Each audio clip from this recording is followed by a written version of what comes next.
Vamos aos destaques de hoje. Cara, mas não é possível um negócio desse. Em menos de 24 horas, 2 informações escandalosas sobre o esquema de corrupção do Lulinha. Se tem um pai que deve estar muito orgulhoso hoje, é o Lula, porque o filho dele se mostrou muito mais eficiente no que diz respeito a roubar dinheiro público do que o Lula ao longo dos seus 40 anos na vida pública de roubar dinheiro público. Parece que a Magnitsky voltou ao radar aqui de alguns ministros que abusam do poder no Brasil. Olha que curioso, né? O Moraes foi fazer um favor para Flávio Dino, quebrar o sigilo da fonte, algo que deixou a imprensa brasileira revoltada, justamente porque tem um jornalista no Maranhão que estava investigando alguns casos estranhos do Flávio Dino. E aí o Moraes pegou o celular desse jornalista, mandou fazer busca e apreensão na fonte. Isso causou um alvoroço completo. O Moraes, que já está desgastado, já não tem nenhum apoio hoje na imprensa, a não ser Miriam Leitão e Daniela Lima, mas que o Brasil já percebeu que ele é o principal problema hoje da nossa democracia. Inclusive, nós vamos fazer maioria no Senado para derrubar esse cara. E a Polícia Federal encontrou mensagens trocadas entre Fábio Luiz Lula da Silva, Lulinha, e a lobista Roberta Luxinger. Ambos são investigados por suspeita de tráfico de influência. Nas mensagens, os dois falam sobre negócios e reuniões com pessoas ligadas ao governo. Numa das conversas de março de 2024, Roberta disse que os dois trabalham em nível diferenciado e que o futuro deles é a Suíça. Na sequência, Lulinha reclama de pedidos feitos pelo ex-sócio Fernando Bittar e os dois passam a tratar de almoços com Marcola, ex-chefe de gabinete de Lula, e o então secretário executivo do Ministério da Saúde, Swindenberger Barbosa, conhecido como Berger. A gente vai reproduzir aqui, então, um trecho dessa troca de mensagens entre Roberta e Lulinha. A gente vai exibir na tela para o público acompanhar comigo. Vamos lá. Roberta diz o seguinte: nosso nível tá outro. Nosso futuro é Suíça. Poucos negócio é bom. Ai, ai, ai, hein, Augusto Nunes? Segura, que temos que reproduzir na íntegra. Esse povo aqui tá em outra vibe. Lulinha responde: isso, deixa eles. Trabalho para ser, ali usa um palavrão e nunca dá em nada. Roberta, decepção, tá? Lulinha, é que o Fernando Bittar abusa. Todo dia tem um pedido novo para ele, todo santo dia. Ele parou de atender ZP e Fernando. Roberta responde: Marcola não quer, ele está incomodado. E falou para a gente almoçar com Berger e ele sem Fefe, uma referência a Fernando Bittar, porque ele não quer mesmo. Lulinha responde: isso, já é o terceiro almoço que eu tenho com ele e ele pede para ser só entre nós. Já numa outra troca de mensagens, de abril de 2024, Roberta conversa com Marcola. Segundo a investigação, ele teria pedido 2 joias para presentear familiares no Dia das Mães e enviou pelo WhatsApp a foto do modelo. Roberta pagou a fatura de R$ 9.200. Aí tem uma troca de mensagens do Marcola apagando mensagens recebidas. Na verdade, são 2 mensagens apagadas. E na sequência, o Marcola responde: vou tentar desenhar na foto para facilitar. Roberta responde: ela vai mandar mais fotos? Peraí. Marcola: ah, tá bem, mas gostei dessas. Roberta então responde: ela sugeriu um brilhante, vai mandar. No qual Marcola responde: boa. A Polícia Federal apontou ainda que ao longo de 2024, Roberta repassou a Marcola um total de R$ 217 mil entre transferências bancárias, pagamento de boletos e presentes. 4 meses atrás, depois que a Polícia Federal já tinha apreendido o celular de Roberta, Marcola devolveu R$ 249 mil. A defesa de Marcola afirma que os valores recebidos de Roberta faziam parte de um empréstimo pessoal e que o valor devolvido inclui juros e correção monetária. Já a defesa de Lulinha afirmou que não é possível confirmar a veracidade das mensagens divulgadas e criticou o que classificou como vazamento seletivo de informações sob sigilo. Os advogados também disseram que vão pedir apuração de possíveis vazamentos por servidores e agentes públicos.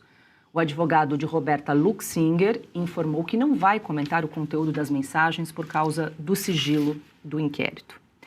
Ana Paula Henke, muito boa noite, seja bem-vinda. Semana começando e mais um capítulo dessa novela envolvendo o filho do presidente Lula e a lobista Roberta Luxinger, mas essa é a primeira vez que são reveladas aí trocas de mensagens entre os dois, né, entre o Lulinha e entre a Roberta, ela que seria ali a intermediária daquelas mesadas pagas pelo careca do INSS, que numa das trocas de mensagens também disse, né, que aquelas mesadas de R$300 mil seriam para o filho do rapaz.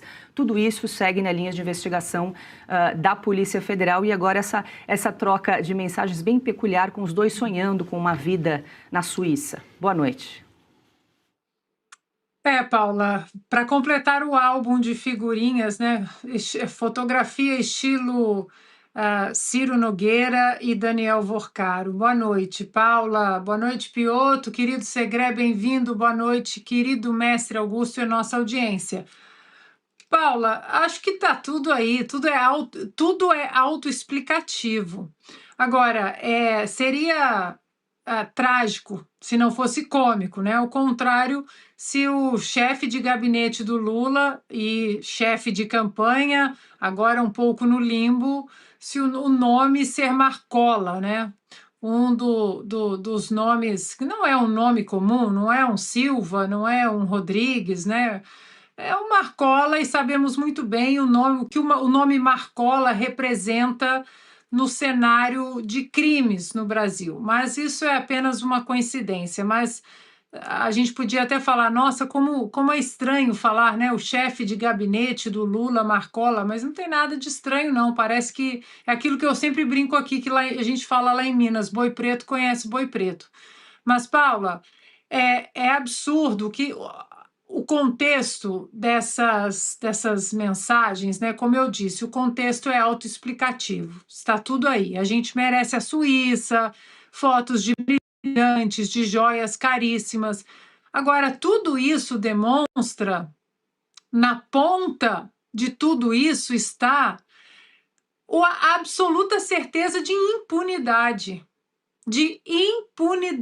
Sabendo que nada vai acontecer com eles. E provavelmente, Paula, não vai acontecer mesmo. Cadê o Lulinha? O Lulinha está na Espanha.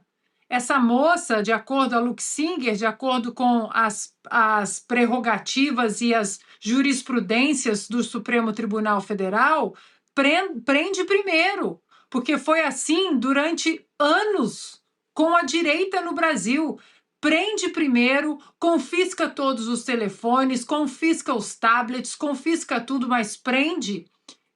Essa moça está aí apagando mensagens de outros celulares. O Lulinha está na Espanha.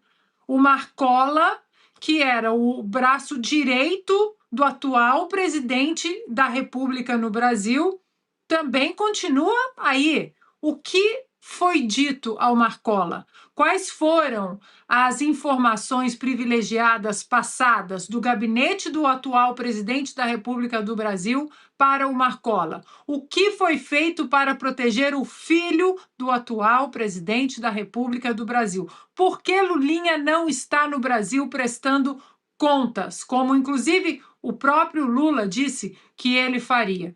Então, Paula, para mim, quando eu vi essas mensagens hoje de manhã, a palavra gritando na minha frente era impunidade. Eles têm certeza absoluta de que nada vai acontecer com eles, ou de que pelo menos nada iria acontecer com eles. Vamos ver daqui para frente. Gustavo Segré, boa noite, seja bem-vindo. Segré, nessa troca de mensagens, a gente percebe ali a participação de outros personagens também. Tem o Marcola, que já conhecemos, era o chefe de gabinete do Lula, ali, né, participava do núcleo duro do gabinete do Lula. Tem também o Swindenberger Barbosa, que era o número 2 da Saúde, secretário-geral do Ministério da Saúde, que, segundo as investigações, era ele que abria as portas para a entrada da Luxinger, do Careca ali na pasta da Saúde. E o outro personagem, o Fernando Bittar, também chamado de Fefe em alguns momentos, que foi sócio do Lulinha e também era um dos sócios formais do Sítio de Atibaia. Boa noite. Boa noite, Paula. Boa noite a toda a audiência, mestre Augusto Nunes, Ana Paula, querido Adalberto Piotto.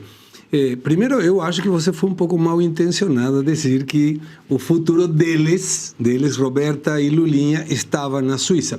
A dúvida é se eles incluiriam a Renata, né, a esposa do Lulinha. A gente não sabe, mas tomara que ele possa explicar a Renata e a Polícia Federal toda essa encrenca que está aparecendo com seu nome. Segre foi além da interpretação, hein, Segre? Eu fiquei só com os dois. Hoje no Faroeste, eu comentei sobre isso e alguém na audiência mandou, devem fazer um trisal. Aí eu falei, não sei muito bem. Aí ele me explicou, e não sei, cada um faz o que quer. Mas o importante é que com o dinheiro deles fazem o que querem. Com o dinheiro nosso, aí não podem fazer o que eles querem. Está muito explicado por que o Lulinha está na Espanha. Para não estar aqui, para não ter que dar explicações. Ele já sabia. Ninguém em sã consciência sai do país quando o pai é presidente da República. Até porque, como fica manifesto nas trocas de mensagens, eles estavam fazendo negócios, aproveitando o Marcola, que está preso por narcotráfico, agora quando perguntam por ele, diz, eu sou Marcola do narcotráfico, não sou aquele Marcola do Lula, né? Não me confunda.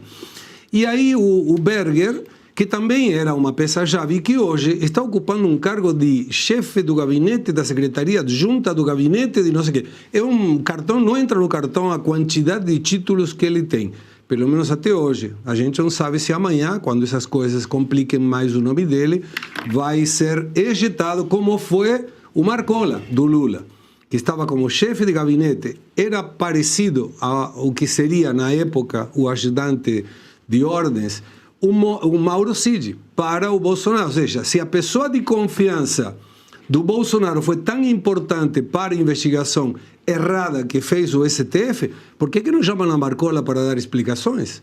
Porque seria igual, coloca ele preso, deixa ele fazer uma delação e a gente vai ficar aguardando a pipoca na mão para ver o que ele tem que dizer. Mas fica uma coisa muito clara, Paula. O Lula não pode dizer que não sabia. Quando aparece Fernando Bittar, que é um filho do ex-prefeito de Campinas, um dos fundadores do PT, ele era o dono, em teoria, do sítio. Sítio que tinha patinho com o nome dos netos de Lula, roupa com Lula e Marisa. Era claro que não era. Fotografia na parede. Tinha fotografia e uma adega valiosíssima no subsolo, que era o que Lula gostava de beber. Então, é muita gente que tem que tomar explicações e dar explicações.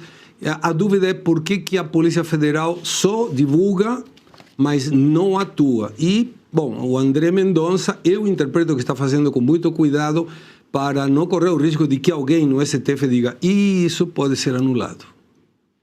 Adalberto Piotto, muito boa noite. Seja bem-vindo, Piotto. Boa noite, Paula. Boa noite, Segre. Bem-vindo. Augusto, Ana, todos que nos acompanham. Agora, é impressionante como no governo Lula todo mundo se sente à vontade para receber um dinheiro de uma lobista, fazer um negócio escuso ali, arranjar um encontro fora da agenda. Bom, se o próprio presidente da República recebe um banqueiro, estou falando do Daniel Vorcaro, fora da agenda, o que os outros não farão? Obviamente, o exemplo vem de cima. É exatamente este o Lula que está concorrendo à reeleição agora. Esse que voltou, porque voltando à história que vocês mencionaram lá do sítio de Atibaia, o Jacob Bittar é amigo histórico do Lula, além de fundador do PT, um dos amigos mais próximos do Lula. O Fernando Bittar, amigo do Lulinha, sócio do Lulinha em várias outras coisas, e era um dos donos, ou formalmente ali, um dos donos do sítio de Atibaia, que tinha tudo do Lula, né? Nome de neto no pedalinho, foto, roupa da dona Marisa e tudo mais. Mas é de assustar, é de espantar como todo mundo no governo Lula se acha assim à vontade. Tem a história do Marcola, esse Berger aí, a conversa, a outra fala, vamos para a Suíça, nosso futuro está na Suíça, sabe-se lá o que ela quis dizer com isso. A naturalidade com que todo mundo passa a operar fora dos limites republicanos. É inacreditável. É exatamente este o Lula que está concorrendo à reeleição, que de novo prometeu no lançamento da campanha dele que, olha, vou acabar com a fome. Está no poder desde 2003, o Lula. Depois teve os anos da Dilma, ele voltou agora e continua do mesmo jeito. Aliás, está pior. Basta dizer que o consumo das famílias mais pobres caiu vertiginosamente no mês passado. É disso que nós estamos falando. Essa é a realidade verdadeira do país. Mas no governo Lula, todo mundo acha que pode ficar recebendo fora da agenda, me manda joias. Você imagina só, o chefe de gabinete do Lula pede para uma lobista mandar uma foto de joias porque quer dar um presente para alguém da família. e acha isso normal, bom, você não tem nem que ter conversa com essa gente, porque é uma lobista. Além do que, estava tentando arranjar encontros e, sei lá, vantagens pelo que se depreende da investigação. Precisa apurar mais coisas, precisa mostrar mais coisas do que está acontecendo e antes da eleição. Mais coisa precisa aparecer. Augusto Nunes, muito boa noite. Boa noite, Paula, meus amigos Piotr, Segre, Ana, minha parceira querida, boa noite a você que nos acompanha. Essa chamada que a Paula fez é realmente comovente, né? Roberta Luxinger sonhava com um futuro na Suíça ao lado de Lulinha. O amor está no ar.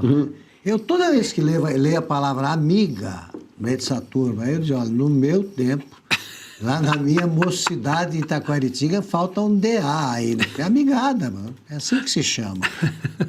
Os jornais populares botavam Amásia. Mas é isso aí, aqui, amiga. Esse pessoal, eles não têm vergonha na cara e a certeza da impunidade é uma coisa espantosa. Vejam há quanto tempo esse Bittar está no noticiário, ele entra de vez em quando. Eu estava vendo hoje a declaração de renda, aí, de patrimônio, né, de cada candidato. O patrimônio declarado do Lula é de 4 milhões. Só. Esse sítio, então, claro, não está declarado, não é dele.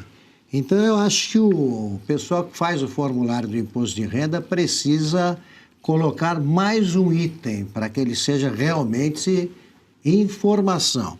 É assim, é mais ou menos o seguinte, propriedades que tenho, mas digo que é de um amigo meu. Porque o Lula, tendo 4 milhões depois do que já roubou, é pé demais, né? Ele declara uma dessas. O próprio Lulinha está se queixando. O cara não para de fazer pedido. Que pedido ele faz? Isso. Que pedido ele faz? Ele só se mete em mutreta, em bandalheira. O Lulinha e o Bittar estão, mas olha, e a turma do segundo time.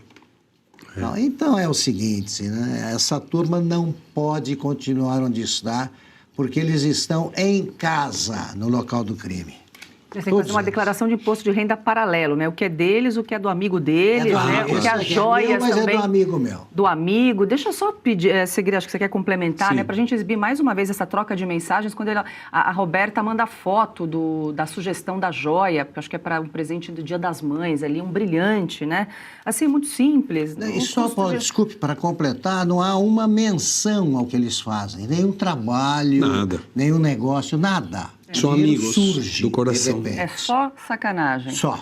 Aí tem a foto, então, do brilhante, a sugestão para presentear alguém ali no Dia das Mães, o diálogo lá em 29 de abril de 2024 entre o Marcola e a Roberta Luxinger. É ele quem diz boa, né? Quem mandou... Não, ela falou assim, ela sugeriu um brilhante, vai mandar. Aí ele fala boa e aí ela manda foto da sugestão da joia, que ela pagou e depois ele disse que pagou de volta. É um tal de empréstimo para lá e para cá. Eu fico imaginando o que passou pela cabeça dele no momento em que ele estava ampliando a foto no celular para ver o brilhante, se ela realmente a contenta. Nada passou pela cabeça dele, que era o chefe de gabinete do Lula, que ele estava lidando com uma lobista, que estava comprando por antecipação. Bom, o Jacques Wagner também não fez isso com o apartamento. Augusto Lima. O Guga Lima. Lá em É a certeza da impunidade. Paga 2,5 milhões para mim aí, depois eu te devolvo, a gente vê. Adianta para mim, eu não conheço ninguém que comprou um apartamento para o outro assim. Olhe lá, herança de pai para filho, mas aí precisa saber exatamente qual é a situação. Neste caso é tudo normal assim. Esse é o governo Lula, o Lula que quer se reeleger. Diga, Segredo. Marcola que organizava a agenda do Lula. E nós observamos que tinha 4 reuniões fora da agenda com Daniel Borcaro. Não sabemos quantas outras reuniões fora da agenda foram feitas e com quem. Eu acho que a Polícia Federal deveria pegar o telefone do Marcola agora, para verificar dentro desse telefone o que era feito pelo chefe de gabinete do Lula. Não estamos dizendo que o Lula tenha responsabilidade nisso, mas quando tem uma pessoa tão próxima, essa pessoa próxima sabe todos os podres e pode vir a colaborar com a investigação. Que o Lula esteja fora é normal e previsível. E só para complementar a fala do Augusto Nunes, ele declarou agora 4 milhões e 500, me parece, 4.400. Ele tinha 7 milhões e 400 na outra eleição. Ele tinha declarado 7, mas ele é pobre. Ele é pobre. Diminuiu. Deve querer mostrar que é o único político no Brasil que diminuiu de patrimônio estando no cargo. Mas aí deveria ser interessante analisar o resto da declaração para ver se ele não fez doações, por exemplo, para o Lulinha. É isso aí. Diz que ele fez já a divisão do patrimônio entre os filhos. Por isso que teria havido essa redução de patrimônio, né? No caso, que o Lula tem 5 filhos, né? 4 filhos... Não sei. São 4 e mais um que ele adotou. Então, no total, são 5 filhos. Mas mesmo assim, Paula, 7 milhões e 400 para um político é suspeito. Sim, sem dúvida. Sem dúvida. Ainda mais de quem estamos falando. Vamos seguir aqui com o noticiário. 18 horas 5 minutos. A gente vai falar do escândalo do Master agora. A Polícia Federal localizou e apreendeu em Assunção, no Paraguai, um avião vinculado a Daniel Vorcaro. A aeronave é avaliada em 120 milhões de reais. A apreensão integra as investigações da Operação Compliance Zero. O avião retornou ao Brasil no fim da tarde de ontem, com apoio da Polícia Federal no Paraguai e também da Secretaria Nacional Antidrogas do país vizinho. A aeronave vai ficar no Aeroporto Internacional de Brasília, onde será submetida às medidas judiciais cabíveis. A Polícia Federal também mantém cooperação internacional com pelo menos 3 países para localizar bens ligados a Vorcaro no exterior. Entre os bens já identificados estão um iate e uma mansão avaliados juntos em cerca de 500 milhões de reais, porque as cifras envolvendo o Master Piotto são gigantes, estratosféricas, né? Estamos falando aí de 500 milhões de reais, só uma casa e um iate do ex-banqueiro Daniel Vorcaro. A gente lembra sempre que um dos pontos ali que travou a delação premiada dele foi justamente a devolução dos valores. Chegaram ali a falar em 40 bilhões, 60 bilhões, mas não avançaram nessa questão da devolução do dinheiro que foi roubado. Quanto dinheiro, né? Quanto dinheiro, mas aí a gente entende o tamanho do rombo do Master, porque chegou a essas cifras. E a gente pode imaginar que seria ainda pior se por acaso fosse aprovada aquela medida apresentada pelo senador Ciro Nogueira, que aparece em fotos e trocas de carinhos com o Vorcaro, se fosse aprovado aumentar o fundo garantidor de crédito, que hoje é de 250 mil, para 1 milhão. Aí você coloca a informação que agora... Vou dizer uma coisa, Brasília está falando disso há pelo menos uns 15 dias, mas na semana passada ficou mais evidente que os partidos, como por exemplo o PP, do Ciro Nogueira, e ele é o dono do partido, e também os republicanos, recebeu uma pressão imensa do Supremo Tribunal Federal, e tudo indica teria vindo do gabinete do ministro Alexandre de Moraes, que fez as pazes do Lula está atuando politicamente, né? Fez as pazes do Lula com o Alcolumbre. Bom, basta ver que o Hugo Mota desistiu da anistia depois do jantar na casa do Alexandre de Moraes e tudo mais. Teria vindo uma pressão, estão dizendo ainda setores do Supremo Tribunal Federal. Bom, mas isso publicamente ali em Brasília, todo mundo fala isso sem nenhuma dó. Aí você começa a juntar todas essas coisas. Você imagina só o tamanho do rombo que seria. O Vorcaro foi, falando em encontros fora da agenda, que o Segre mencionou aqui, o Vorcaro foi recebido desses encontros, como mencionou o Segre, e ganhou um conselho do Lula para não vender o banco dele para o BTG. Dizendo, olha, o presidente do Banco Central, que seria o Galípolo, já foi indicado, já foi aprovado no Senado, é o meu presidente que vai assumir, meu presidente no Banco Central que vai assumir daqui a alguns dias. Então, espera lá um pouquinho. Se tudo isso não for razão para macular de vez a tentativa de reeleição do Lula, não tem mais. Mas, olha, vai piorar, porque cada dia que aparece uma notícia, piora. Veja como que as coisas vão se fechando. Essa é a realidade desse governo, em que todo funcionário do governo de confiança ali parece sentir a vontade para falar de milhão para cá, olha, dá um presente para cá, receba um dinheiro por fora ali, arranja um encontro fora da agenda para outro ali, tem interesse de cannabis do Lulinha com a Roberta Luxinger, então fala cannabis medicinal, vamos falar lá no Ministério da Saúde. Esse é o governo Lula. Alguma novidade? Não, o governo Lula foi isso. O Petrolão, que todo mundo acredita, a Dilma começou no governo Lula. É lá que a Petrobras começou a ser extremamente politizada, partidarizada, não politizada. O Petrolão começa no governo Lula, estoura no governo Dilma. Mas aquela construção de quase falir a Petrobras começa no segundo mandato do Lula. Um colunista da Folha, Jairo alguma coisa, não é o Jairo Leal, não. Ele escreveu o seguinte, ontem ou anteontem, há 2 dias, digamos, a escândalo Master vai ser o grande problema do segundo turno do Flávio Bolsonaro. Quer dizer, ele viu uma coisa dessas, vê o que aconteceu na Bahia, vê esses sinais e continua achando que é um problema que foi criado pelo Bolsonaro. Sim. Coisa de louco. Então, essa imprensa estatizada, ela não precisa de fatos, tá, para atacar alguém. Ela inventa, vai inventando. E os jornalistas acham que todos os que são contra são blogueiros de extrema direita. Olha só, eu lembrei, o Piotr me fez menção ao senador Ciro Nogueira, vocês gostaram ali da chamada da Roberta sonhando com o futuro com Lulinha na Suíça. É que esse escândalo do Master, ele além das cifras multimilionárias, bilionárias, ele também tem casos de muito afeto, carinho, né? Lembrei daquela foto do Ciro Nogueira ao lado aí de Daniel Vorcaro nos Alpes franceses. Tem também a Ilha da Paixão, que era um lugar muito frequentado, salvo engano, a Ilha da Paixão é do Guga Lima, lá da Bahia. Ele mandava os jatinhos com os convidados para passarem o fim de semana na Ilha da Paixão. Tem aí os governadores da Bahia do PT. Exato, tem muito carinho, né, envolvido aí nesse escândalo do Master, não é? Além das cifras, agora a gente está falando da apreensão de uma aeronave de mais de 120 milhões de reais, Segre. E nós devemos incluir nessa lista também a Rueda, o presidente da União Brasil, que ele afirmou, para quem quisesse ouvir, que ele pretendia, em função dos negócios com o Master, que ele estava tentando vender o Master para o BRB, ter 10 jatos como esse que aparecia agora na tela, e que, como complemento, Paula, esse jato no Paraguai fez 16 voos internacionais. Está certo que quando alguém tem uma restrição de venda, não necessariamente se transforma em uma restrição de uso, mas alguém utilizou esse avião. É muito interessante para as autoridades brasileiras quem e quanto pagou por isso, né? Perfeito. Agora, 18 horas 11 minutos, a gente muda de assunto para falar sobre a Lei Magnitsky. O governo dos Estados Unidos avalia novas sanções contra o ministro do Supremo Tribunal Federal, Alexandre de Moraes. As informações são do jornal britânico Financial Times. Moraes foi alvo de sanções dos Estados Unidos pela Lei Magnitsky no ano passado. As medidas foram posteriormente suspensas. Na época, o secretário do Tesouro americano, Scott Bessent, acusou Moraes de promover uma campanha de censura, detenções arbitrárias e processos politizados. Agora, segundo o Financial Times, o governo americano critica a atuação de Moraes no caso de Raimundo Cotrim, apontado como fonte do jornalista Luiz Pablo Conceição Almeida em reportagens relacionadas ao ministro Flávio Dino. O caso também provocou reação da Sociedade Interamericana de Imprensa.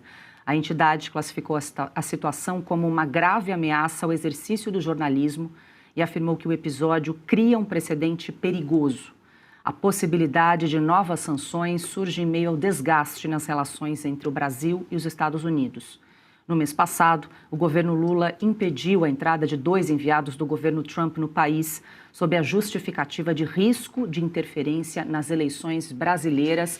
Eu já começo com a Ana. Quando eu li essa notícia hoje de manhã, já conversei rapidamente com ela. Eu sei que ela entrou no Oeste com Elas também mais cedo hoje, não é, Ana? Madrugou para falar sobre esse assunto, sobre essa possibilidade de novas sanções serem impostas ao ministro Alexandre de Moraes. Vamos separar, né, o que é ruído, o que é burburinho, o que é espuma, do que de fato está acontecendo, o olhar dos americanos sobre essa situação que agora se agravou a partir da semana passada aí com essa decisão do ministro Alexandre de Moraes de quebrar o sigilo da fonte de um jornalista. Ana.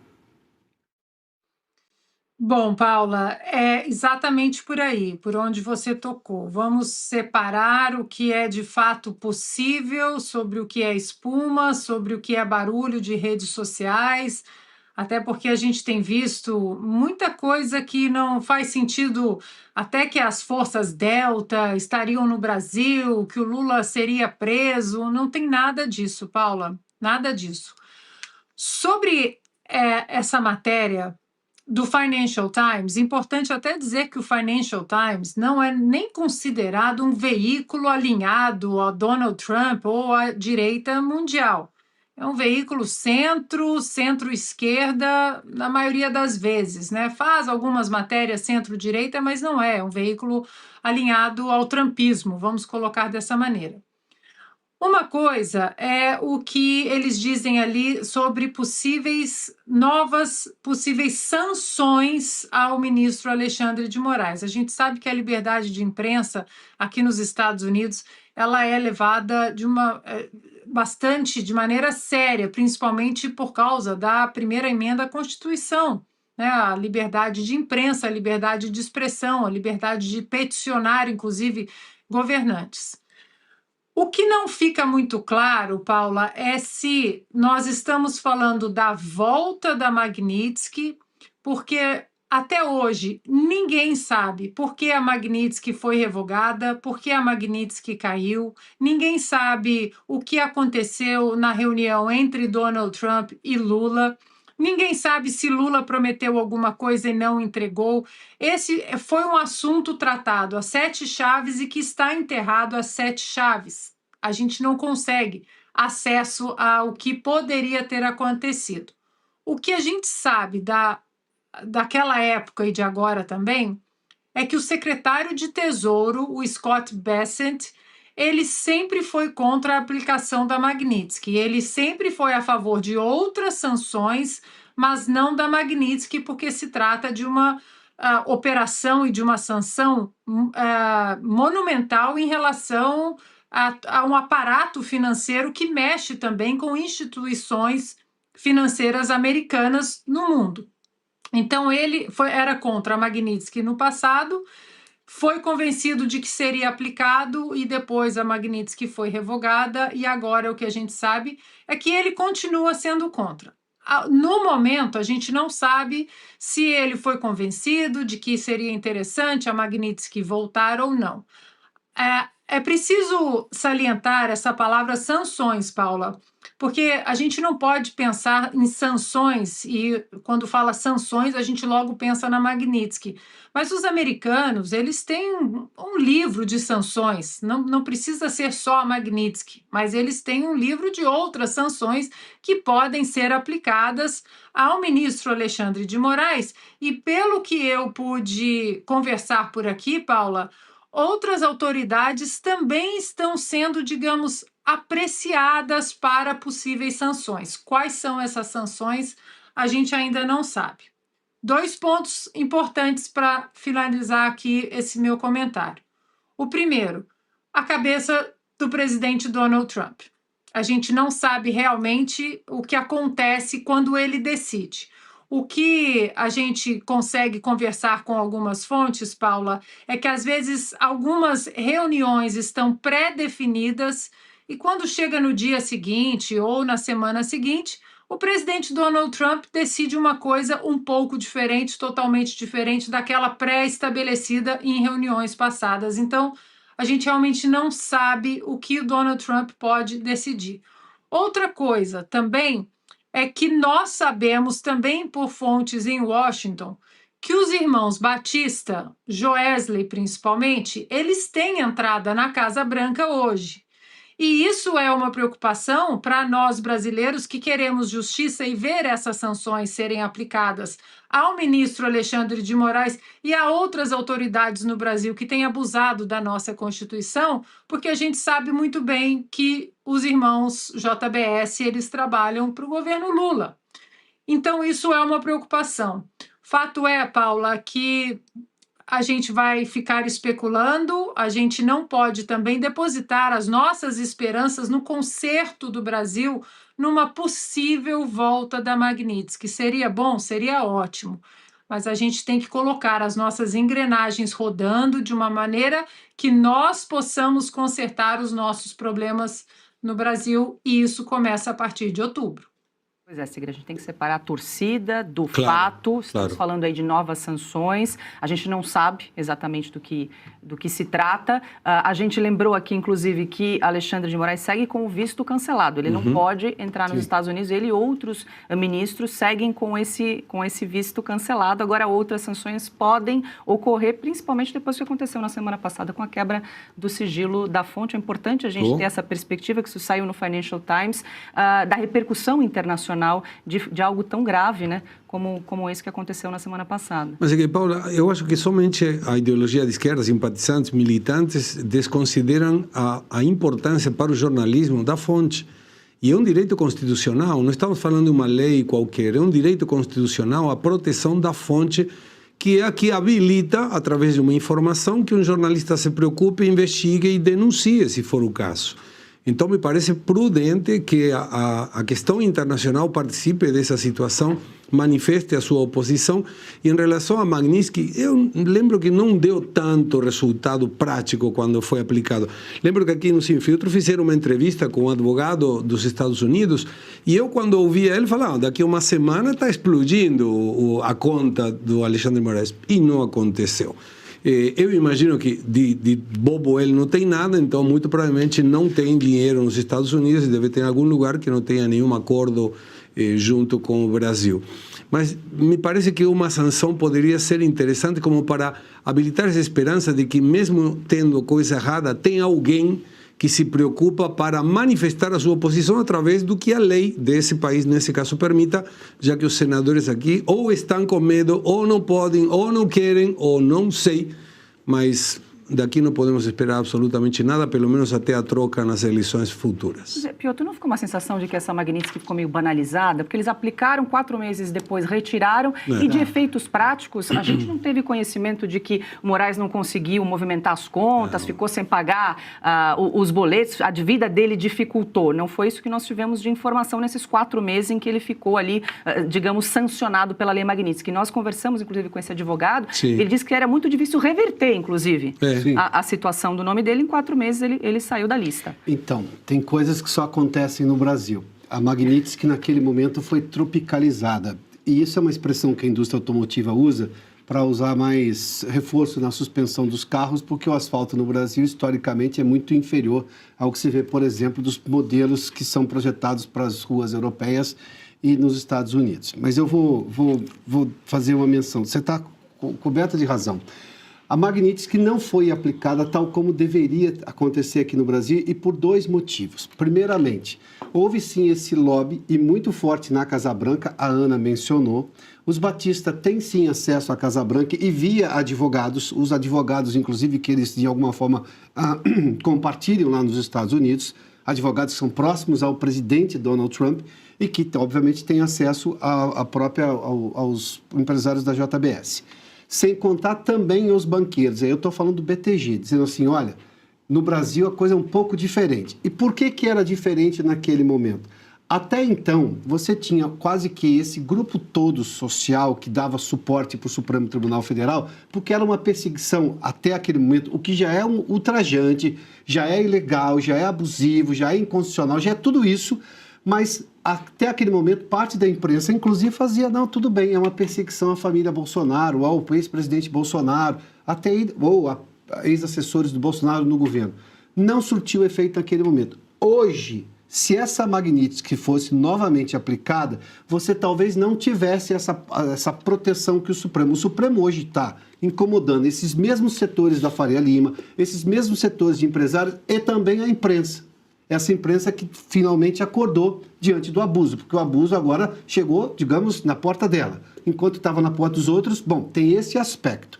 Então, quer dizer, a Magnitsky não funcionou lá por essas 2 razões. Pode funcionar agora, porque você agora tem um país que talvez esteja disposto. Talvez agora você vai ver o BTG dizendo o seguinte, não vai ter conta mais aqui. O Bradesco, o Banco do Brasil, seja lá quem for, se tiver relação com os Estados Unidos, que essa é a regra da Magnitsky, né? Você não consegue mais entrar. Você não faz negociação. E se você não faz negociação com os americanos, você não faz negociação com o mundo.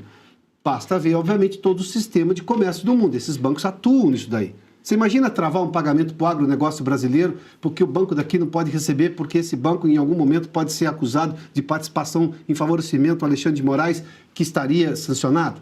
Naquele momento houve uma tentativa de acordão e se conseguiu. O momento do Lula, inclusive, com o Trump era outro. Hoje é completamente diferente. Aí eu vou ao segundo ponto. Como a Ana mencionou, e ela fala com cátedra porque ela tem acesso à Casa Branca, ninguém consegue prever a cabeça do Donald Trump, nem os mais próximos. É um presidente que tem uma personalidade única, um estilo de governar único e surpreende desde democratas aos próprios republicanos, inclusive o núcleo mais próximo dele. A informação que eu tenho que esse grupo do Financial Times que publica essa possibilidade é do que se chama não vou chamar baixo escalão, mas o grupo de suporte dentro da Casa Branca que olha para o Brasil de forma estratégica. O Brasil hoje não é qualquer país no mundo. Nós só somos a maior potência alimentar do planeta. Você imagina que diante dessa aproximação cada vez maior com regimes ditatoriais, sobretudo a China, que é a grande preocupação americana hoje no mundo, digamos, esse crescimento chinês exponencial sobre todos os aspectos, você imagina você perder o Brasil nessa equação de fornecer comida do mundo. Lá na frente você pode ter uma guerra. Quanto custa uma guerra para os americanos? Porque o único país que vai fazer qualquer interferência no mundo e que tem capacidade para fazer isso e autoridade moral, desde a Primeira Guerra Mundial, são os Estados Unidos. Mas quanto isso custaria lá? Então, esse grupo faz chegar ao presidente Trump, eu não sei como ele recebe essa informação, mas eu tenho absoluta convicção que o Marco Rubio entende ipsis literis disso, o Scott Bessent entende ipsis literis, mas a decisão clara é do presidente americano. Que, olha, se a gente perder o Brasil, não é a Venezuela. O Brasil não é a Venezuela. O Brasil está se venezuelando, mas o Brasil não é a Venezuela. Ele é bem mais importante do que a Venezuela, pelo tamanho e pela importância, sobretudo, do que desenvolveu em capacidade energética, limpa e, mais que isso, a capacidade de alimentar o mundo. É 1 bilhão de pessoas que comem, porque o Brasil produz. E, mais que isso, é o único país que tem capacidade de aumentar a produção de alimentos. Ou seja, agora você teria um outro momento e um outro olhar do governo americano. Mas, enfim, volta ao ponto da Ana, que para mim fecha a equação. É a cabeça do Trump. Ninguém sabe como o Trump entende essas coisas. Essas questões comerciais e o custo que uma guerra gera, basta ver o que está acontecendo no Irã, isso são coisas sensíveis para o Donald Trump. Ele não gosta de guerra, ele não está interessado em fazer guerra, ele quer fazer comércio. Eu perco um parceiro comercial do tamanho do Brasil. E isso pode ser virtualmente uma guerra no futuro. Quanto isso custaria ao pagador de impostos dos Estados Unidos, que é quem financia aquela estupenda máquina de guerra que tem os americanos? O momento hoje é outro.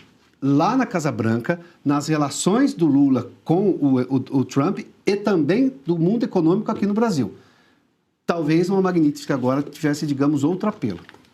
Augusto? Eu acho que o Brasil precisa ficar adulto rapidamente e parar de esperar que os outros resolvam problemas que são seguramente, nossos. Né? Problemas que são nossos. Eu me lembro que quando havia a ditadura do AI-5, também a visita do presidente dos Estados Unidos ou da mulher do presidente despertava a esperança de que eles iam fazer alguma coisa. Não dá. A solução está no Senado. Claro. Né? Nós estamos ao quê? Quanto tempo da eleição? 2 meses? Pouco mais que isso.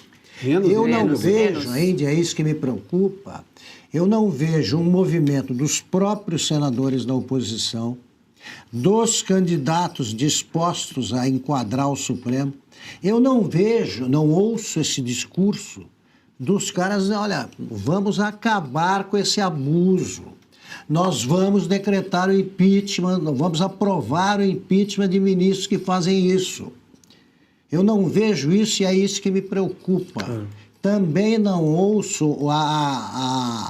o grito popular. Numa hora dessa você tem que dizer, olha, só voto em quem fizer esse trabalho de limpeza no Supremo, porque eles agem fora da lei com crescente disfarçatez. Com crescente, olha, neste momento, o Flávio Dino está servindo de pretexto para que se quebre, se jogue fora o sigilo da fonte. Sim. Eles não têm limite. Desde que eles tentaram censurar a revista Cruzoé, eles vêm avançando. Recuam um pouco, vão para frente. Isso é que me espanta. A gente vê a escolha dos candidatos ao Senado, este critério não é levado em conta. O que o cara pensa aí do Senado? Não. É candidato de um partido, é candidato de outro, de repente temos 3 representantes da direita, Sim. correndo o risco de perder pelo menos uma vaga, a direita corre, para a esquerda, que é historicamente derrotada e feio em São Paulo, e nenhum se manifesta sobre esse problema. Sim. Não ouço dizendo, vamos enquadrar o Senado. A gente fica esperando que os americanos restabeleçam a democracia no Brasil. Não vão fazer isso. Por mais sanções que apliquem. Neste momento, o Moraes está promovendo a quebra do sigilo da fonte. Sim, terrível. Ele e o Flávio Dino. Neste mesmo momento em que eles jogam para as calendas aí o fim do inquérito do fim do mundo, e eles é que fizeram o trabalho de destruição da Constituição. E ponto final. Eles não dizem nada sobre, nenhum ministro se manifestou sobre a indecência que foi os honorários, que foram os honorários pagos à mulher do Moraes, meu Deus. Ele não fala dos 129 milhões e ninguém cobra. E ele vai tratando de miudezas perigosíssimas para desviar a atenção. Por que ninguém, a gente fala aqui todo dia, por que nenhum senador se manifesta? Não tem nenhum da oposição com coragem para fazer isso? Por que nenhum político da oposição até agora quebrou claramente, cobrou do Moraes algum tipo de álibi, algum vestígio de explicação? Que eu digo, alguma desculpa mambembe, esfarrapada, nada. Nem isso. Quer dizer, o Moraes sabe que está nu, todo mundo aqui está vendo ele nu, e ele parece que desfila só de toga e com terno por baixo no Supremo. Mas ele está pelado no Supremo. E ninguém aproveita esse momento para dizer, olha aqui, companheiro, você explica esse dinheiro aqui ou vai para casa. Porque o que eles tinham de fazer é cair fora do Supremo. E, no entanto, está aí Flávio Dino se apresentando como vítima, está preocupado, coitadinho. Por isso é que ele anda num carro blindado. Sim. Se anda no carro blindado é porque fez bandidagem e está com medo de ser punido pelo povo porque a polícia não pega. Diga, Segredo, deixa eu só alertar aqui que já ultrapassamos as 50 mil telas nessa segunda-feira. A gente agradece muito a audiência e a confiança. É o segredo. É o segredo. Que nada. Eu agendei com um mês de antecedência para ele estar aqui conosco. Imagina, um privilégio para mim. Quem deveria fazer isso, Augusto, é Fachin. Ele é o presidente. É isso aí. Os outros provavelmente não vão entrar, é um colega, enfim, fica difícil. Mas o presidente que deveria falar, cara, você não pode vir aqui se não explica de 129 milhões. Agora, eu não sei se procederia também, porque não é somente essa questão de censura contra a fonte. Nós temos a proibição do Alexandre Moraes de que os filhos visitem o Bolsonaro no Dia dos Pais. E temos a dormente lei da dosimetria por sei lá quanto tempo já, 100 dias parece que foi, ou mais de 100 dias, em que, lembro, quando foi aprovada a lei da dosimetria, erradamente, Trump ou alguém dos Estados Unidos, Ana Paula poderá lembrar melhor, fez manifestação sobre que, aprovada a lei da dosimetria, todo encaminhava para melhorar. Eu não sei se essa aprovação da dosimetria não foi um dos motivos, junto com outros que a gente desconhece, de que seja retirada a Magnitsky. Foi o Christopher Landau, Segredo. Perfeito. Então aí está. O segundo homem do Departamento de Estado. Fez essa referência à dosimetria. Pode estar nessa lista, Sim. Que a gente não sabe. Tem algumas possibilidades, né, que estavam na mesa para a retirada da Magnitsky. Nós temos a nossa arte que toda semana a gente faz questão de exibir a lei da dosimetria, que foi aprovada lá em maio, 8 de maio, escrita, redigida pelo ministro Alexandre de Moraes, que se recusa a aplicar a lei da dosimetria, que foi, enfim, aprovada pelo Congresso Nacional.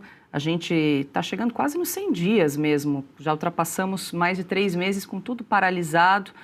Tivemos o recesso do judiciário, voltaram os trabalhos, nós estamos em contato sempre em Brasília para ver se tem alguma evolução a respeito desse tema, mas por enquanto o ministro Alexandre de Moraes, que cabe a ele, né, colocar esse processo para julgamento, aquelas ações de inconstitucionalidade que seguem paralisadas. Bom... Por 2 ações. São 5 ações, 5 Piotr. ações. São 5 ações. Uma delas da Associação Brasileira de Imprensa, ABI, que foi incapaz de se manifestar agora na derrubada do sigilo da fonte pelo ministro Alexandre de Moraes. Eu nunca vi uma associação brasileira de imprensa assim. Os Estados Unidos criticaram uma regra da Justiça Eleitoral brasileira que limita a recomendação de conteúdos de candidatos nas redes sociais durante as eleições. A subsecretária de Diplomacia Pública dos Estados Unidos, Sarah Rogers, classificou a medida como censura imposta pelo Brasil. A declaração foi feita depois que a rede social X ativou uma ferramenta para cumprir as regras eleitorais brasileiras. O mecanismo impede que publicações de perfis de candidatos sejam exibidas automaticamente no feed, ou seja, na página inicial de recomendações das redes sociais. Com isso, o conteúdo continua disponível na plataforma, mas deixa de ser recomendado para usuários que não seguem a conta.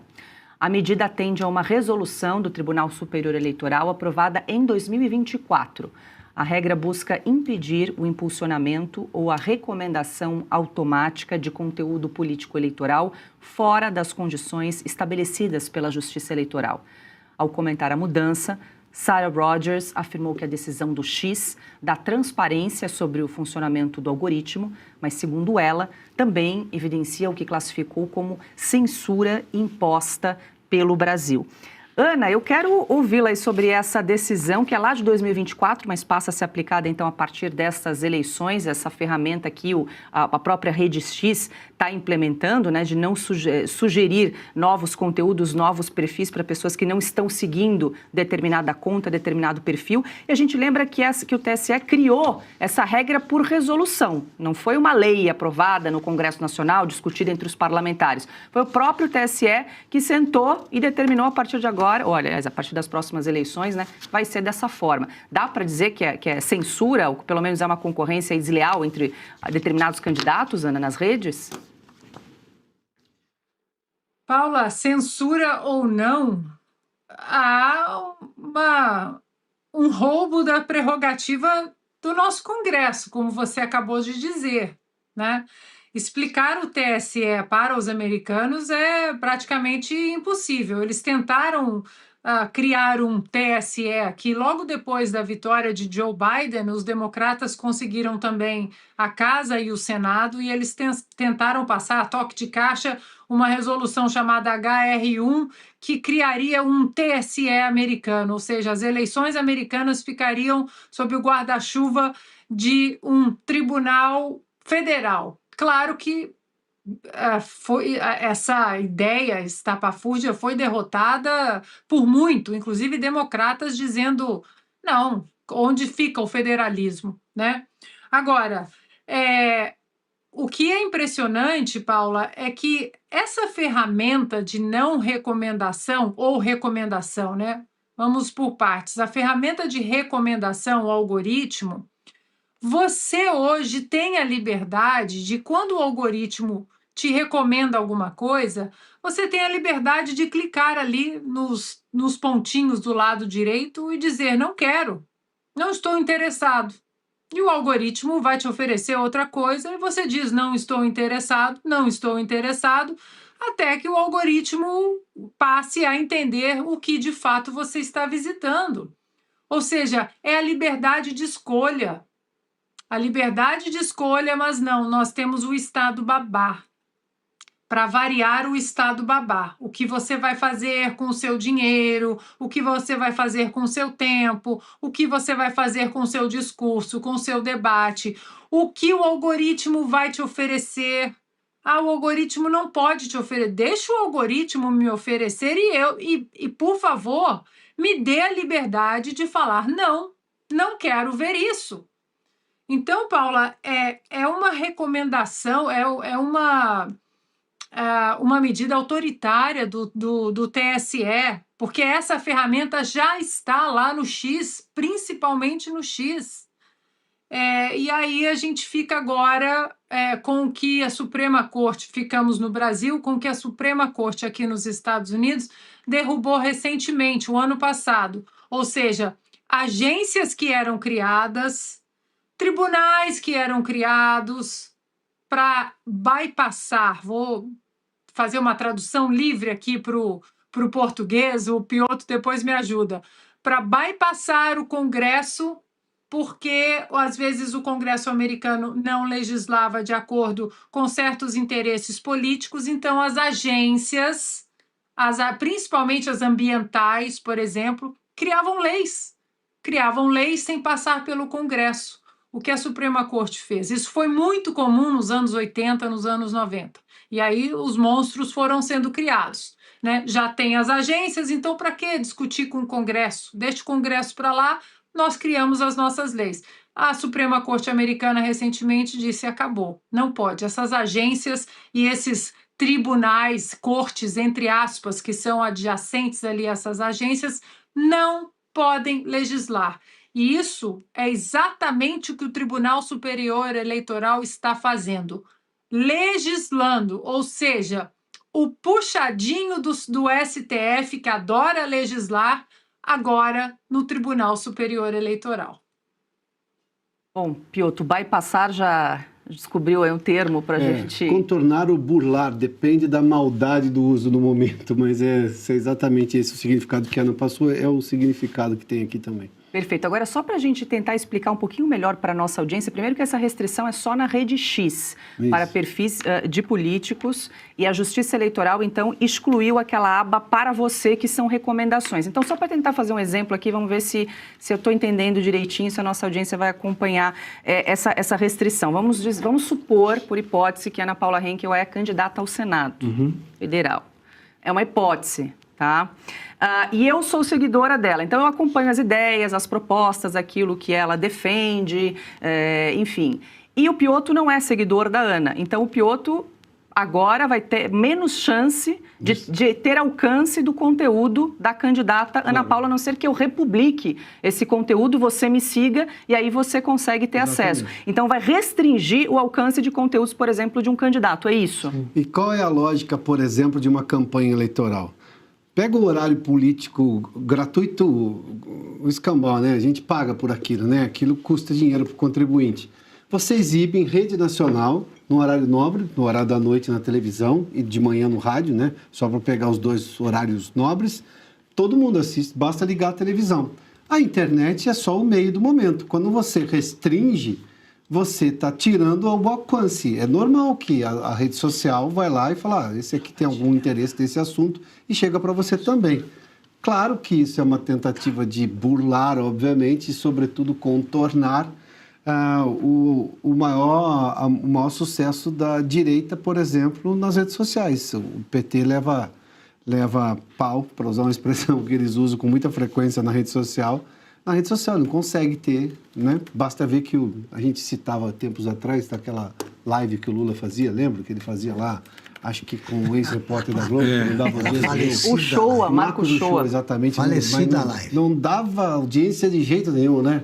Então, essa é a prova cabal. Aliás, agora também a transmissão pela internet dele foi menor do que a do Flávio também, ou seja, sempre é uma medida olhando. Agora, eu não sei se o eleitor não vai, digamos, também contornar essa situação, porque as coisas estão tão evidentes que as pessoas estão cada vez mais interessadas pela eleição.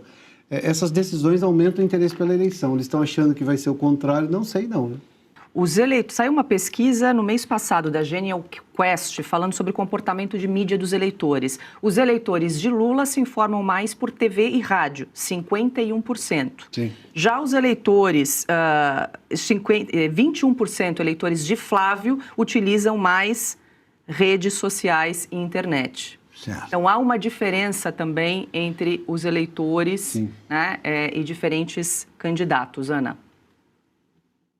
Não, e fora que as redes sociais, elas estão, em termos até de velocidade de notícias, não apenas das notícias notícias corretas, a verdade, tem fake news? Tem mentira? Tem, mas deixa a pessoa escolher. Já a TV aberta, não. É a narrativa oficial da imprensa estatizada. O que eu queria mostrar, Paula, eu tirei um print aqui do X para nossa, já que você perguntou também, ó, tá vendo? Isso aí no X é o seguinte, tá ali, for you, para você, o meu X é americano, por isso que está em inglês. Aí tem following, que é seguir. O que o TSE fez? O TSE tirou essa aba for you, porque esse for you, de acordo com quem eu sigo ou as páginas que eu sigo, o For You, o algoritmo me oferece perfis parecidos, perfis que têm um engajamento alto dentro daqueles perfis que eu estou sempre visitando. E aí agora o TSE tirou esse para você. Você só vai ver, se você quer ver o conteúdo de algum político, você tem que seguir esse político. Mas o algoritmo não vai entender mais. Bom, se você segue a Oeste, eu vou te oferecer o Augusto Nunes, o Piotto, a Paula, a Ana Paula e o Segré.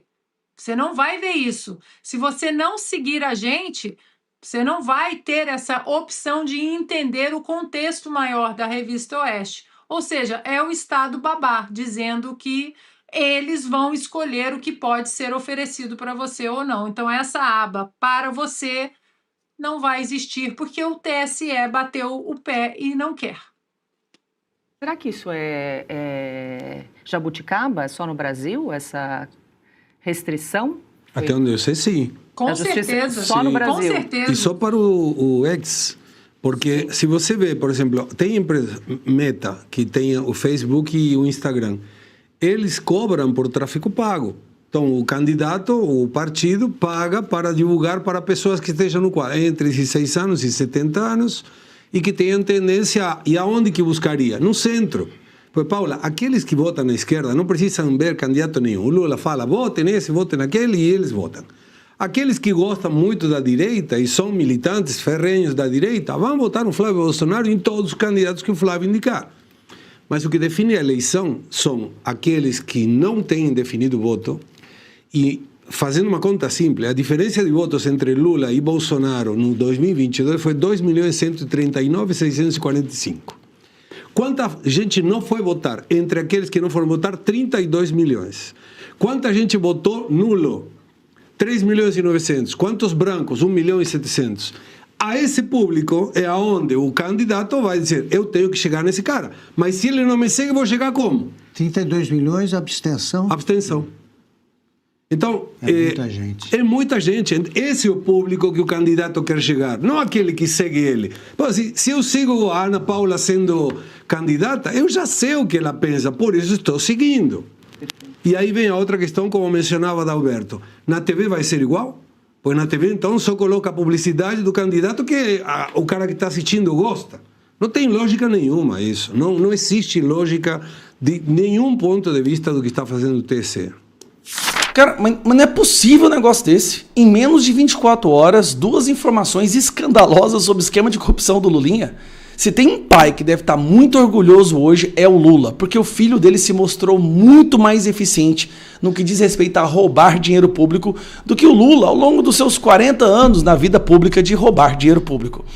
Olha o que aconteceu. Antes de te mostrar, como vocês sabem, nós estamos aí numa nova situação. Agora já tem o amigo e a amiga do Lulinha. Presta atenção. Antes nós estávamos falando da amiga do Lulinha, que é a Roberta Luxinger, que pegava dinheiro do careca do INSS e repassava pro Lulinha lá na Europa, certo? Agora entrou o amigo do Lulinha. Vou te apresentar esse amigo do Lulinha. Primeiro, olha isso aqui. Empresa para a qual Lulinha fez lobby pagou 150 mil a Roberta Luxinger. Essa empresa é a empresa Structure, tá aqui, ó. A Structure LTDA. Empresa para a qual Fábio Luiz Lula da Silva, ou Lulinha, teria feito lobby junto ao governo federal. Então, o Lulinha vai lá, traz a empresa e faz lobby, que consegue fazer com que essa empresa tenha contratos de licitação ou ganhe dinheiro público. Só que aí, quando você faz lobby para uma empresa, essa empresa fica te devendo. E aí o Lulinha ficou com esse problema, né? Como é que eu vou fazer para esse cara me pagar? Esse cara em questão que eu estou te dizendo é esse aqui, ó. Esse cidadão aqui, ó. Kleber Ribas. Empresário amigo de Lulinha. Olha que coisa ali. A amizade é uma coisa maravilhosa, né? Ribas se reuniu com o investigado na farra do INSS. Então esse cara usou o Lulinha para entrar no esquema do INSS e ajudar a roubar também ali o pessoal do INSS, certo? Ganhou dinheirinho. Agora tem que pagar quem ajudou. Aí que entra essa matéria. Lulinha orientou Roberta Luxinger a emitir nota para cobrar empresário alvo da PF. Lulinha falou isso aqui para ela. Vamos pegar aqui, ó. Aqui, ó. No dia 24 de julho de 2023, Lulinha solicita a Roberta que ela convide Carlos Eduardo Gabas, ex-ministro da Previdência, para se dirigir à Praia do Forte, na Bahia. Aqui todo mundo, diz o filho do presidente. Pronto, já falei com o Fernando, com o contador, com o governador, com os secretários, com todo mundo. Responde a lobista. Em seguida, Lulinha orienta a amiga a emitir uma nota fiscal para Kleber Ribas. Emite a nota fiscal para o Kleber. Já fiz, responde ela. Já fiz, cadê? Ficar para Kleber. Já fiz, responde Roberta. Boa, comemora a Lulinha. Então, o Lulinha estava usando a Roberta Luxinger para receber dinheiro público desviado através de lobby, que é o tráfico de influência que ele estava fazendo. Então o cara não é bobo. O que ele fez? Ele fazia o esquema, para a conta não vir direto, para o dinheiro não cair direto na conta dele, ele usava a empresária Roberta Luxinger, que emitia a nota, pegava o dinheiro e depois repassava para ele. Então a Roberta Luxinger, ela era o funil. Todo o dinheiro dos esquemas de corrupção do Lulinha caíam na conta da Roberta Luxinger, na empresa dela, e ela repassava para ele com contas fora do Brasil. Olha aquilo. Gente, esse cara aqui, ele superou o Lula. Esse cara, o Lula tem que ter muito orgulho agora. Não é fácil você... É o sonho de todo pai, né?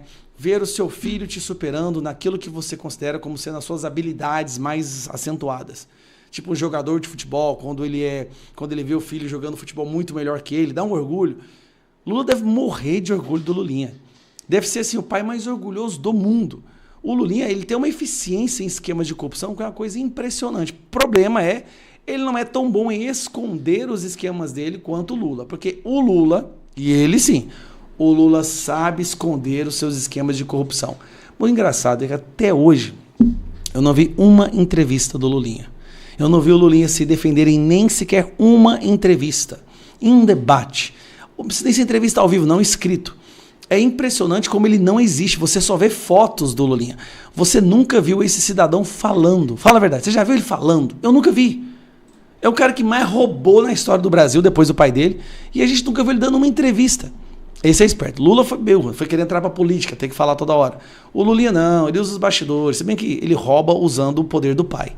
Marcola, Berger, Kleber Ribas, Luxinger. A quadrilha tá formada, gente. Né? O Sidônio, que foi afastado, por que o Sidônio foi afastado? Porque vai surgir bomba do Sidônio também. Como é que o povo considera a possibilidade de eleger essa desgrama desse Lula de novo? Eu não sei, galera. Sinceramente, eu não sei. Eu só sei que a gente precisa eleger o Flávio Bolsonaro e chegar ao Senado.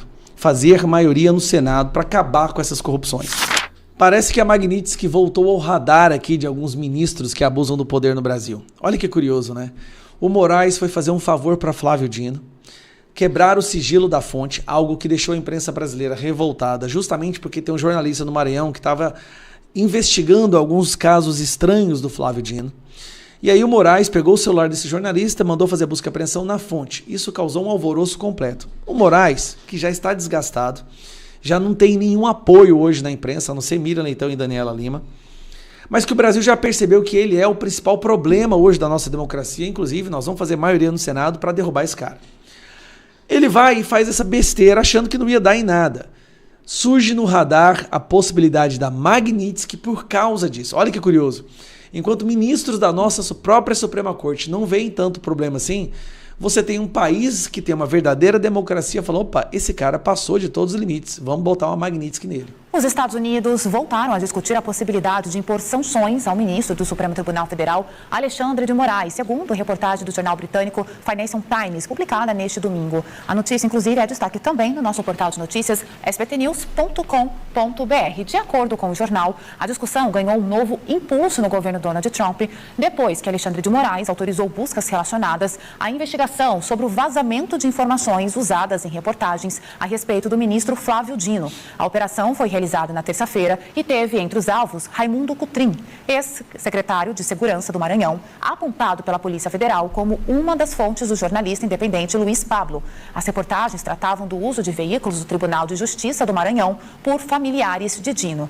Segundo o jornal Financial Times, autoridades norte-americanas consideram o episódio parte de um histórico mais amplo de decisões de Moraes que despertam críticas em Washington. O SBT News procurou a assessoria de imprensa do STF, que informou que retornaria com posicionamento sobre o caso. Já a assessoria de Dino informou que o ministro não fará uma nova manifestação sobre este assunto. Para saber mais detalhes dessa e também de outros... Ou seja, não responderam, Flávio Dino decidiu que não vai responder, muito provavelmente porque agora o Flávio Dino pode vir a ser um alvo da Magnitsky, já que ele é o epicentro dessa quebra de sigilo da fonte, algo que é sagrado no jornalismo de qualquer país democrático. E aí nós temos uma real possibilidade do retorno. Mas quem é que vai defender o Moraes agora? Quem é que em sã consciência vai continuar defendendo o que esse cara está fazendo? E ele faz um discurso, gente, que assustou a imprensa. Não confundam jornalista investigativo com jornalista investigado. Peraí. Então qualquer jornalista que ele decidir que deva ser investigado passa a perder todas as premissas e as prerrogativas de jornalistas? Então é só considerar uma pessoa investigada que quebra tudo. Curioso que é muito parecido com aqueles discursos: liberdade de expressão não é liberdade de agressão, ou imunidade parlamentar não dá o direito, não pode servir de escudo contra crimes.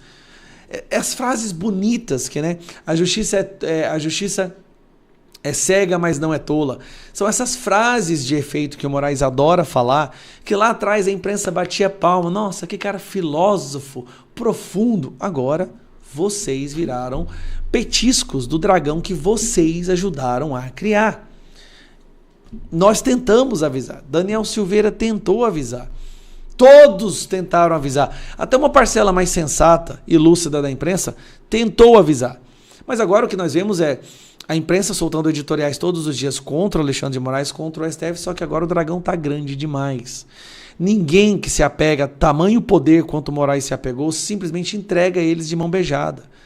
Vai ter que ser retirado num processo democrático, constitucional, de impeachment. E isso que tem que acontecer.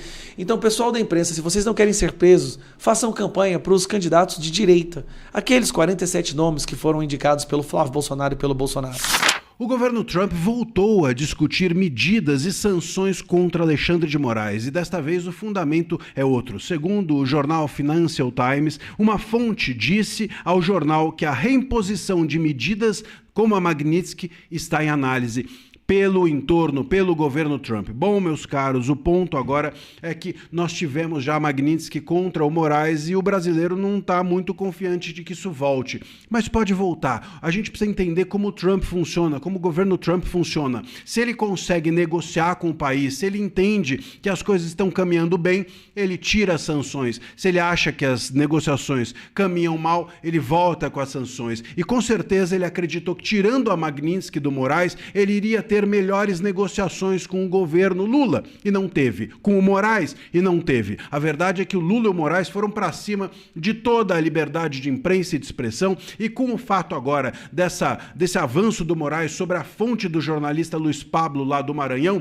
o que o Trump teme com absoluta certeza, e tem razão de temer, é que outros jornalistas de outros jornais, como Malu Gaspar, Bela Megali, Lauro Jardim, que vem denunciando abusos dentro do país, tenham tenham de ficar calados, porque as suas fontes também terão medo de falar com esses jornalistas. Uma imprensa calada é a antessala de uma tirania, e uma tirania é tudo o que o Trump não quer, não dá para negociar com tiranos. O Trump também teme que esse tipo de avanço do Moraes e do governo Lula sobre o Discord e do Moraes sobre o jornalismo faça com que essas eleições tenham impacto e influência da censura. E um governo federal esquerdista junto de um STF esquerdista em consórcio para cima da direita com censura, claro, isso impediria que a direita, a candidatura do Flávio e outras mais que sejam oposição ao governo Lula tivessem chance nas eleições. Esse é outro medo do governo Trump. Ele teme que as plataformas sofram censura, eles temem o fechamento do país com a tirania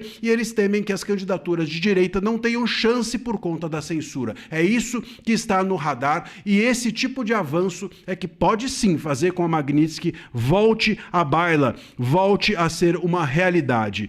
E a Folha registra, inclusive, que aliados de Bolsonaro, de Flávio, vinham pedindo há algum tempo sanções a membros do governo norte-americano. Entre eles, segundo a Folha de São Paulo, Paulo Figueiredo e Eduardo Bolsonaro, que mantém interlocução direta com a administração de Trump. Esse pedido já havia, segundo a Folha, há meses, mas agora, dentro dessa nova realidade que eu acabo de mencionar para vocês, talvez faça sentido para o Trump dar um susto no governo e nos juízes brasileiros, porque ele próprio, Trump, pode, claro, ser prejudicado. Se houver censura no Brasil e tirania, não tem espaço para comércio, não tem espaço para as plataformas norte-americanas. Se houver censura e tirania dentro do Brasil, não terá chance para um governo de direita se eleger e ocupar o lugar, e com isso as negociações com o Brasil por parte do Trump serão prejudicadas. Esse é o grande medo deles e é bastante concreta, portanto, a meu ver, a possibilidade de que ele volte a dar um susto no governo brasileiro. As sanções e tarifas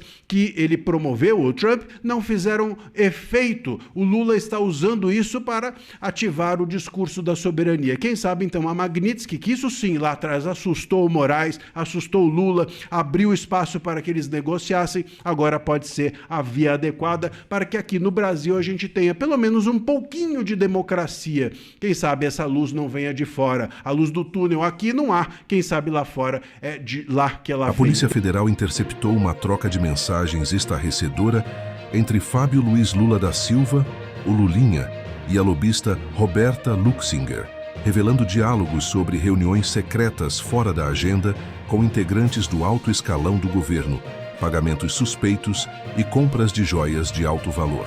Em um dos trechos mais chocantes das conversas, os investigados chegam a projetar um futuro financeiro na Suíça, enquanto articulavam encontros estratégicos no Ministério da Saúde e no Palácio do Planalto.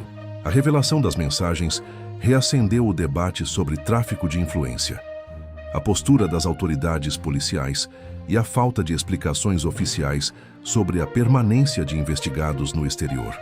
Ao mesmo tempo, escândalos paralelos envolvendo apreensões milionárias de bens e tensões diplomáticas internacionais reforçam o clima de forte incerteza política em Brasília.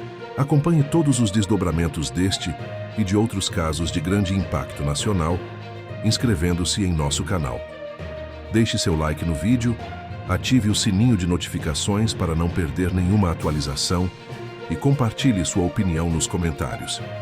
Obrigado pela audiência e até o próximo relatório.